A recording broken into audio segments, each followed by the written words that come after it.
Saludos a todos. Ante ustedes se presenta la Teniente Coronel Abogada Nuris Mercedes Castillo Vázquez, Fuerza Aérea República Dominicana, docente de la Escuela de Graduados en Derechos Humanos y Derecho Internacional Humanitario. Esta tiene como organismo rector lo que es la Universidad Nacional para la Defensa, UNADE, que esta a su vez es una dependencia del Ministerio de Defensa. Continuando con lo que es el curso básico en Derechos Humanos y Derecho Internacional Humanitarios de forma virtual. Vamos a socializar con el tema uso de la fuerza, armas de fuego en el mantenimiento del orden público. A modo de introducción, podemos establecer que en el constante cambio social que los países latinoamericanos han implementado en esta última década, ha promovido que los jefes de Estado adopten medidas para garantizar el Estado de Derecho. Por tal motivo, ha adoptado acciones que permiten a la fuerza pública actuar ante el escenario de violencia, siendo imperativo que la fuerza pública y la población civil conozcan de las normativas de actuación del uso de la fuerza. Hay que estar consciente que el cumplimiento de estas tareas, los funcionarios encargados de hacer cumplir la ley, deben de tener en cuenta la responsabilidad de actuar dentro del marco de la legalidad y apegados a los principios de derechos humanos y a la vez continuamos con el desarrollo del mismo. La base legal internacional que regula el uso de la fuerza. Entre esas normativas de derecho internacional o derechos humanos que están relacionadas con el uso de la fuerza y armas de fuego en situaciones de mantenimiento del orden público, tenemos como lo que es la Declaración Universal de los Derechos Humanos, la cual fue elaborada el 10 de diciembre del año 1948. Contiene 30 artículos que son claros y precisos, de los cuales el artículo 5, 7 y 8, 9 y 10 y 11 tienen que ver con el uso de la fuerza. Asimismo, tenemos lo que es la Convención Americana sobre los Derechos Humanos, conocido como Pacto de San José. Esta fue elaborada en el año 1969, la cual contiene 82 artículos. Del mismo modo, tenemos la Convención contra la Tortura y otros tratos o penas crueles, inhumanos o degradantes, adaptada, abierta a la firma y ratificación por la Asamblea General el 10 de diciembre de 1984. Esta contiene 33 artículos. Asimismo, tenemos lo que es el Pacto Internacional de Derechos Económicos, Social y Cultural, elaborado en el año 1966 y entró en vigencia en el año 1966, 10 años después de que se adquirieron las firmas. Tiene 31 artículos y el artículo 8 tiene que ver con lo que es el uso de la fuerza. Asimismo, tenemos lo que es el Pacto Internacional de Derechos Civiles y Políticos, elaborado en el 1966, y entró en vigencia en el 76, contiene 53 artículos, lo cual está ligado al uso de la fuerza en el artículo 2 y 9. Asimismo, tenemos lo que es la regla mínima para el tratamiento de reclusos adoptado por el primer Congreso de las Naciones Unidas, la cual tiene que ver con la prevención del delito y tratamiento del delincuente, celebrado en el año 1955. Tenemos lo que contiene 122 reglas. También tenemos lo que es el conjunto de principios para la protección de todas las personas sometidas en cualquier forma de detención o prisión, aprobado en el año 1988 y contiene 39 principios. Asimismo, tenemos lo que es el Código de Conducta de los funcionarios encargados de hacer cumplir la ley, adoptado por la Asamblea General de las Naciones Unidas en el año 1979. Contiene 8 artículos y de igual forma tenemos lo que son los principios básicos sobre el empleo de la fuerza y armas de fuego de los funcionarios encargados de hacer cumplir la ley. Este fue aprobado en el 8º Congreso por las Naciones Unidas sobre la prevención del delito y tratamiento del delincuente, celebrado en La Habana, Cuba, en el año 1990, la cual contiene 26 principios. De estos dos instrumentos internacionales es que vamos a hacer referencia. Asimismo, podemos hablar el uso legítimo de la fuerza de atribución del Estado, que tiene que prever con lo que es la actuación sobre el uso de la fuerza. Tenemos lo que es de defensa, Fuerzas Armadas, y servir y proteger, la policía, fuerza y seguridad. Asimismo, podemos hacer referencia sobre los principios del uso de la fuerza, lo que es la legislación nacional, el marco normativo de la fuerza. Tenemos lo que es la Policía Nacional, Fuerzas Armadas, estado de excepción, defensa, tenemos Comisión Interior, estado de emergencia, que tienen que ver con los cuerpos de seguridad pública y de defensa, efectos y consecuencias del uso de la fuerza. Asimismo, podemos hacer referencia con lo que son los derechos inalienables y no derogables, según el artículo 4.2 del Pacto de Derechos Civiles y Políticos, la prohibición de retroactividad del derecho penal, el derecho de reconocimiento de la personalidad jurídica del ser humano, el derecho a la libertad de pensamiento, de conciencias y de religión. Asimismo, podemos hacer también referencia a que el derecho a la vida debe ser protegido y garantizado, las provisiones de torturas, está establecido en el artículo 7, la provisión de esclavitud, de servidumbres, la provisión de encarcelamientos, no cumplir con una obligación contractual.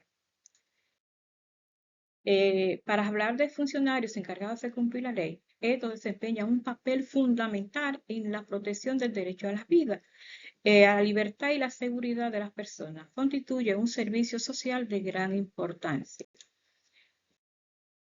Asimismo, el Código de Conducta de los funcionarios encargados de cumplir la ley fue adoptado en diciembre de 1979, el cual contiene 8 artículos claros y precisos, de los cuales vamos a hacer referencia, me van a permitir hacerles referencias. Lo que es, primero tenemos que ver qué es lo que es funcionarios encargados de hacer cumplir la ley. Incluye a todos los agentes de la ley, ya sean nombrados o elegidos, que ejerzan funciones de policía, especialmente la facultad de arrestos y detención. Asimismo, podemos hacer referencia de estos artículos. ¿Qué dice el artículo 1? Dice que los funcionarios encargados de hacer cumplir la ley van a respetar y van a cumplir con todo lo que sea impuesto por la ley, sirviendo a la comunidad y protegiendo a toda persona con actos ilegales en consonancia con el alto grado de responsabilidad exigido por su profesión. Asimismo, el artículo 2 habla de proteger y respetar la dignidad humana. Dice, todos los funcionarios encargados de hacer cumplir la ley deben de respetar y proteger la dignidad humana y mantener lo que es la defensa de los derechos humanos de todas las personas. El artículo 3 hace referencia sobre lo que los funcionarios encargados de hacer cumplir la ley solo podrán usar la fuerza cuando sea estrictamente necesario y en medida que lo requiera el desempeño de su tarea. El artículo 4 habla sobre la confiabilidad. Las cuestiones de carácter confidencial que tengan conocimiento los funcionarios encargados de hacer cumplir la ley se mantendrán en secreto a menos que el cumplimiento del deber o de las necesidades de la justicia exijan estrictamente lo contrario. El artículo 5 habla sobre lo que es las torturas. Dice que ningún funcionario encargado de hacer cumplir la ley podrá infligir, instigar o tolerar ningún acto de tortura u otros tratos o penas crueles, inhumanos o degradantes.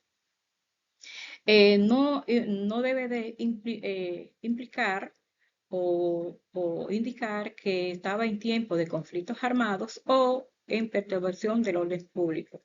Está prohibido lo que es la tortura. Lo que es el derecho a la salud, que los funcionarios encargados de cumplir la ley deben de proteger a toda la persona que esté bajo su custodia.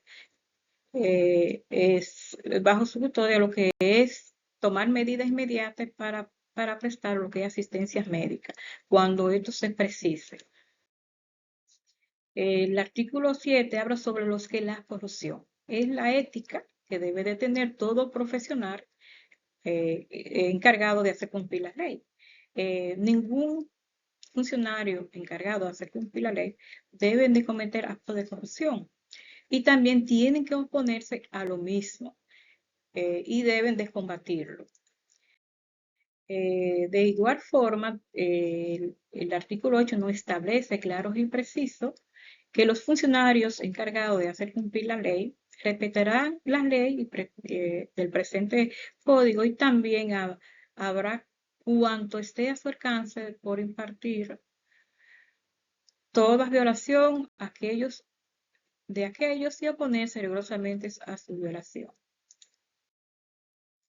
Disposiciones generales, tenemos lo que son los principios básicos de los funcionarios encargados de hacer cumplir la ley. Este fue adoptado en el año 1990. Esto surge para prevenir el delito y tratamiento de delincuentes en accionar. ¿Qué nos indica lo que es el principio 1?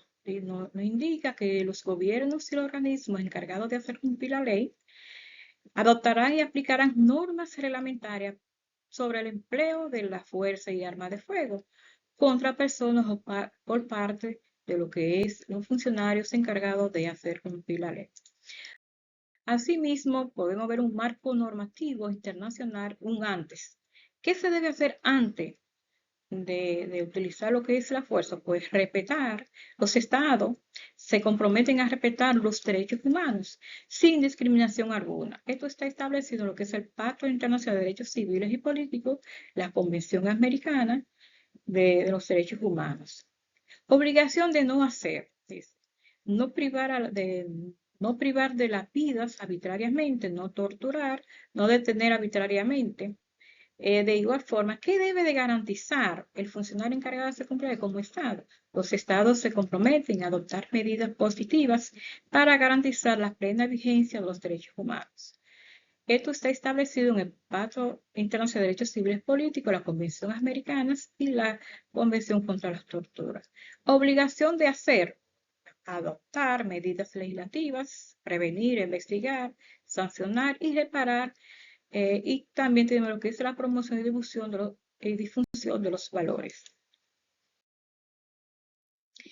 El uso de la fuerza en empleo de armas de fuego.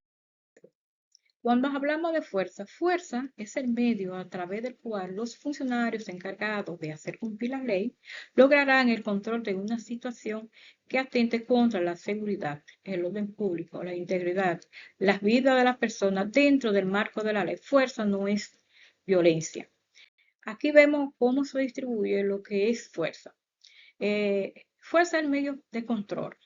Tiene que ver con lo que es el infractor atenta contra quién, contra la seguridad, el orden público, las vidas del público, ahí mismo las vidas del policía y la vida del infractor. Entonces, fuerza no es violencia. El uso de la fuerza del empleo de armas de fuego, debemos de evaluar estas situaciones, cuál es cooperación del sospechoso o sospechosa, percepción del riesgo, niveles de fuerza. Asimismo, tenemos que tener en cuenta lo que es la actuación reactiva en la operación de mantenimiento del orden público. Existe lo que es la negociación. El Estado puede negociar con aquellas personas que se vayan a una huelga o un motín. Entonces, frente a eso, puede hacer una negociación. Entonces, ¿qué hace el Estado? Bueno, demuestra la fuerza, hace demostración de fuerza, empleo de la fuerza letal. No letal y letal, que llevamos fuerzas letales y las fuerzas no letales. Asimismo, podemos ver cuál es el modelo de profesionalidad del uso de la fuerza. Tenemos dos vertientes. Las partes derechas tenemos lo que es el funcionario encargado de cumplir la ley y las partes izquierdas lo que es el presunto infractor o el sospechoso. Cuando está todo normal, está lo que es la presencia policial bien uniformado, con lo que es la verbalización desde el principio hasta el final. Si el presunto infractor está cooperativo, el funcionario lo que hace es verbalizar con esas personas. Asimismo, si el infractor tiene resistencia pasiva, el funcionario encargado de hacer cumplir la ley, verbaliza con ese presunto infractor y hace control de contacto. De la misma manera, si tiene resistencia activa el presunto infractor, el funcionario encargado de hacer cumplir la ley verbaliza con él y hace control físico con esas personas. Asimismo, si tiene el presunto infractor, tiene agresión no letal, el funcionario encargado de hacer cumplir la ley verbaliza con el presunto infractor que ha hecho agresión letal y utiliza lo que son tácticas defensivas de no letales. Si el presunto infractor o sospechoso hace agresión letal, entonces el funcionario verbaliza con la persona y hace referencia a que va a utilizar la fuerza letal. Asimismo, tenemos esos modelos de proporcionalidad. Si la resistencia o la función es agresión letal al inicio y entonces el funcionario va a responder con fuerza letal tomando en cuenta lo que queda detrás de sus blancos en el momento de actuar. Porque tomando en cuenta que lo que hace es el funcionario es en estos tiempos, en esta situación, es controlar que todo vuelva a la normalidad. ¿Cuáles serían los niveles de uso de las fuerzas en utilización de armas incapacitantes? Pues tenemos lo que es la presencia policial perfectamente uniformado, tenemos lo que es las técnicas de contacto, técnica de control, equipos policial, uso de gas limitantes, enucos, uso de batones, uso de esposas y uso de empleo de armas de fuego. Cuando hablamos de lo que es la actividad militar en el uso de la fuerza y armas de fuego, tenemos que ver el uso de violencia. Si utiliza la violencia, es impulsivo y arbitrario, ilegal, ilegítimo y no profesional. Si utiliza lo que es la fuerza en su acción o actividad militar, entonces su acto discrecional es prudente, legal, legítimo y profesional. ¿Cuáles de estos equipos pueden utilizar y en qué momento como funcionario encargado de cumplir la ley? Pues tenemos el uniforme para prevención de un delito, la verbalización y estos equipos como esposas, batones, se llevan para en momentos adecuados ser utilizados, igual que la escopeta de gomas, se pueden ser utilizadas y en última instancia, cuando existe ese peligro eminente, entonces podemos utilizar lo que es la fuerza letal o decir lo que es arma de fuego. Asimismo, podemos hacer referencia de los principios básicos de los funcionarios encargados de hacer cumplir la ley. Estos principios no van a variar, pero sí lo que puede variar son las circunstancias en las cuales el funcionario se encuentra envuelto. Tenemos lo que es el principio de legalidad. El uso de la fuerza debe estar dirigido a lograr un objetivo legal. Asimismo, tenemos lo que es la necesidad. Verificar si hay otros medios disponibles para salvaguardar lo que es la vida, la integridad física de quien estoy protegiendo. Proporcionalidad, que el nivel de fuerza utilizado debe ser proporcional con el nivel de resistencia que se vaya a ofrecer.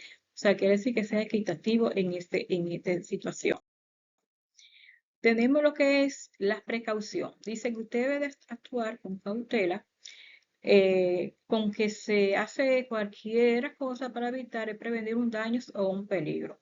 Responsabilidad. Dice, es el cumplimiento de la obligación o el cuidado de tomar decisión al llevar a cabo una misión. Podemos hacer referencia que estos principios nunca van a variar, pero sí hay que tener en cuenta en todas las circunstancias que se vaya a actuar, lo que es legalidad, necesidad, proporcionalidad y responsabilidad. Cada funcionario encargado de hacer cumplir la ley debe de tener en cuenta estos 4 principios: legalidad, necesidad, proporcionalidad y responsabilidad en su accionar, porque lo que puede variar son las circunstancias, pero los principios no van a variar. Asimismo, vamos a ver cuáles son esas disposiciones especiales que tienen esos principios básicos de los funcionarios encargados de hacer cumplir la ley. Tenemos lo que es el principio 9. Nos indica a nosotros cuándo podemos utilizar lo que es la fuerza letal. Dice, el funcionario no emplearán armas de fuego contra las personas, salvo en defensa propia de otras personas en caso de peligro inminente o de muertes o lesiones graves. Asimismo, nos indica el mismo artículo que con el propósito de evitar la comisión de un delito grave que atañe una amenazas para la vida, con el objetivo de detener a una persona que presente ese peligro y que ponga resistencia a su autoridad o para impedir una fuga. Siempre, siempre, para salvar unas vidas, solo se usará lo que es la fuerza letal de armas de fuego cuando sea estrictamente inevitable para proteger una vida. Asimismo, podemos hacer referencia en la actuación en caso de reuniones ilícitas. El principio 13 nos establece a dispensar reuniones ilícitas, pero no violentas. Los funcionarios encargados de hacer cumplir la ley evitarán el empleo de fuerza o, si no es posible, la limitarán al mínimo necesario. De igual forma, el principio 14 nos indica que al dispensar reuniones violentas, los funcionarios encargados de hacer cumplir la ley podrán utilizar armas de fuego. Estos funcionarios se sostendrán de emplear las armas de fuego en esos casos, salvo en las circunstancias previstas en el principio 9, que cita un peligro eminente, que se prenda la fuga, y así sucesivamente. Tenemos también un ejemplo de lo que es el uso de la fuerza. Vemos aquí, visualizamos estas imágenes que nos indica la fuerza policial y lo que es esas huelgas o esas reclamaciones que está haciendo la población. Vigilancia de personas bajo custodia o detenidas. Aquí tenemos que los funcionarios encargados de hacer cumplir la ley con sus relaciones con las personas bajo custodia o detenidas, no emplearán la fuerza salvo cuando sea estrictamente necesario para mantener la seguridad y el orden de los establecimientos o cuando ocurra peligros de integridad física y de las personas. Asimismo, podemos hacer referencia que en estos principios nos hacen a la luz que hay que hacer calificaciones, capacitaciones y asesoramientos. Dice que los funcionarios deben ser capacitados y que los gobiernos y los organismos correspondientes podrán, especialmente en atención a las cuestiones, la ética policial y los derechos humanos, que hay que tener en cuenta eso, lo que es la ética policial y los derechos humanos.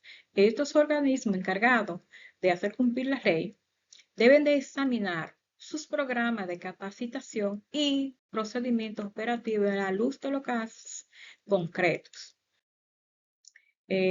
¿Cuáles serían los procedimientos de prestación de informe? Pues tenemos que los gobiernos y los organismos encargados de hacer cumplir la ley establecerán procedimientos eficaces para la presentación de informes y recursos.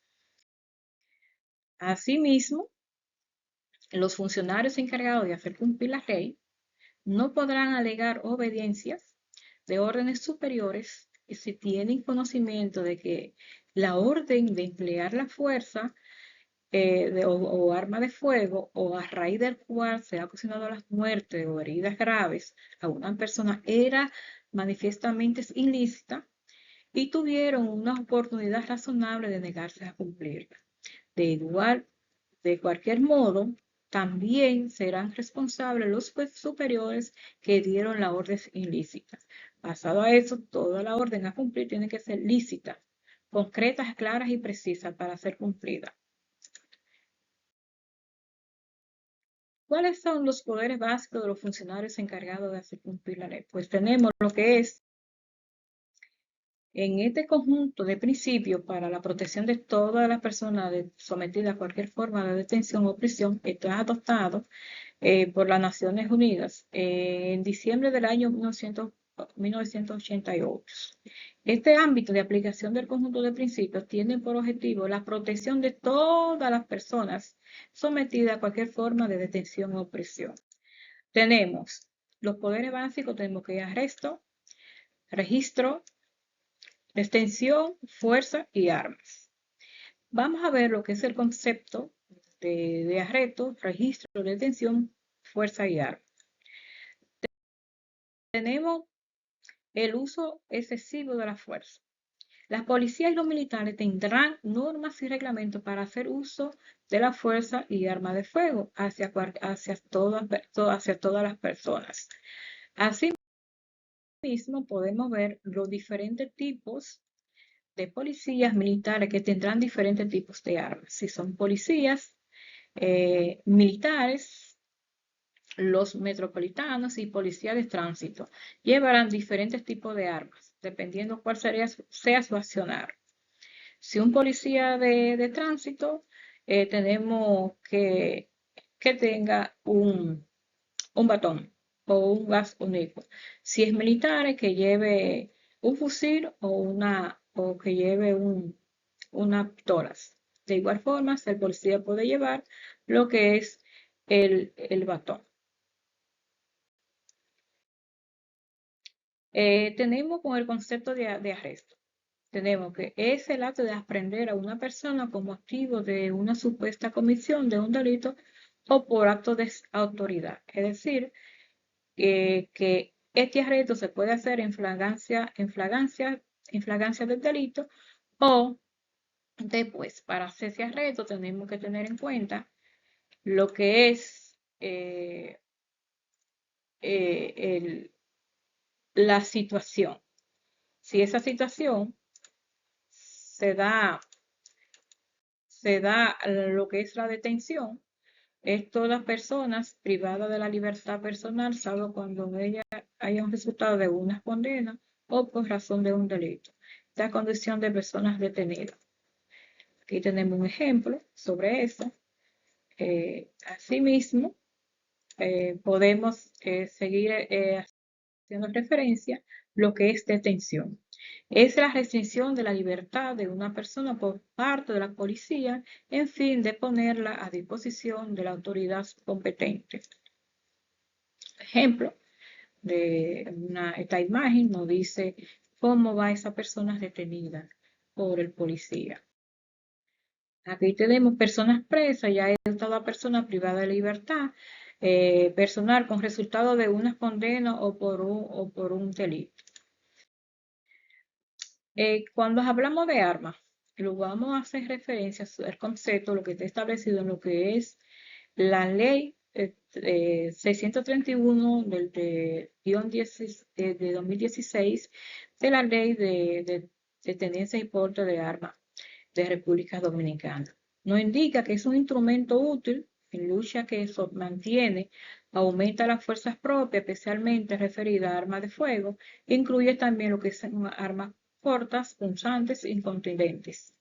Entonces dice que todo instrumento o equipo que quita las vidas o que en circunstancias especiales pueden llevar a ser letal, aunque esas no sean, ese es su propósito, se consideran armas. De igual forma, lo que indica lo que son armas prohibidas son aquellas consideradas por el Estado Dominicano, las armas de destrucción masiva, tales como nucleares, químicas, biológicas, radiológicas, y las cuales están reguladas por la ley.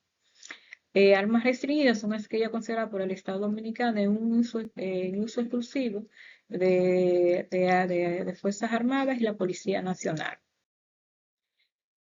Los policías y militares utilizan medios no violentos antes de recurrir a las armas y a la fuerza. El marco normativo internacional para la protección durante. Tenemos que ver sobre la suspensión de derechos. Está establecido en el Pacto de Derechos Civiles y Políticos, la Convención Americana de los Derechos Humanos. Entonces, debe ser también por ley. Esta suspensión debe ser de límites de tiempo y espacio, por necesidad, proporcionalidad y que no afecte el núcleo duro de los derechos humanos, que estos deben ser lo que respeta la vida, integridad física, provisión de esclavitud, libertad de conciencia y lo que se llama el debido proceso. Cuando tenemos heridos, ¿qué hacer? Reducir al mínimo las lesiones y proteger la vida. Prestar asistencia y facilitar servicios médicos, notificar lo sucedido antes de lo posible a los familiares. Asimismo, cuando se habla de arrestados, información de los motivos de los cuales es el arresto por la autoridad que lo dispone, información de sus derechos a las personas. Registro. Cuando hablamos de registro, los funcionarios del Ministerio Público de la Policía pueden realizar registros a personas, lugares o cosas cuando razonablemente existan motivos que permitan suspender la existencia de elementos de pruebas útiles para la investigación en el ocultamiento del imputado. También los registros pueden ser de personas, vehículos y equipajes. Cuando hay registros, tenemos que, cuando se va a buscar lo que es registro, el concepto de registro es examinar algo o alguien para encontrar algo que puede estar oculto. Requisar vehículos, requisa de personas y requisa de equipajes. Cuando se hacen requisas de personas, si es hombre a hombre y es mujer a mujer. Aquí tenemos el marco normativo internacional de la protección después. ¿Qué se va a hacer después que se tiene la detención? Pues de no ser sometidos a torturas, no emplear fuerza ni armas de fuego con salvedades, no emplear medios de coerción como sanción o humillación, comunicarse con sus familiares o ser visitado por sus familiares. ¿Cuáles serían las garantías judiciales? Pues presunción de las inocencias, ser puesto a disposición de un juez, contar con un abogado, recurrir el fallo cuando sea necesario. Acciones posteriores al uso de la fuerza. Tenemos lo que es, después de usar las armas de fuego, asistencia médica de los heridos, investigación del incidente, prevención de las escenas, informar a los familiares y afectados, informe detallado sobre las autoridades. Cuando hablamos del protocolo de Minnesota, este protocolo fue elaborado por las Naciones Unidas para aquellas acciones que fueron ilícitas. El objetivo de la protección es proteger el derecho de la vida, promover la justicia, la rendición de cuentas y el derecho de una reparación mediante la promoción de la investigación eficaz durante la potencia ilícita o sospechosa de lo mismo.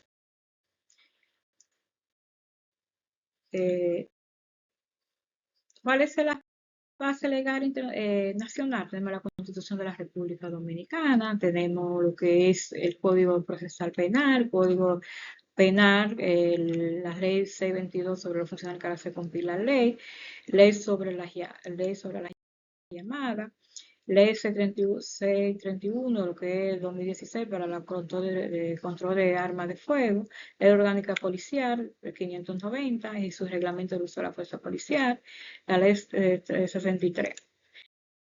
Aquí tenemos algunas violencias, algunos uso de la fuerza con imágenes de uso de fuerzas o violencias. Tenemos también usos de fuerzas. Pues le dejo esta imagen para que ustedes me determinen si es fuerza o si es violencia. Para mí fue un placer compartir este tema tan importante como lo que es el uso de la fuerza, arma de fuego y mantenimiento del orden público, esperando que les sea de utilidad. Me despido con esta premisa de Max Weber, que indica: el Estado es la fuente de la legitimidad del uso de la violencia. Los policías y los militares son los principales instrumentos. Muchas gracias.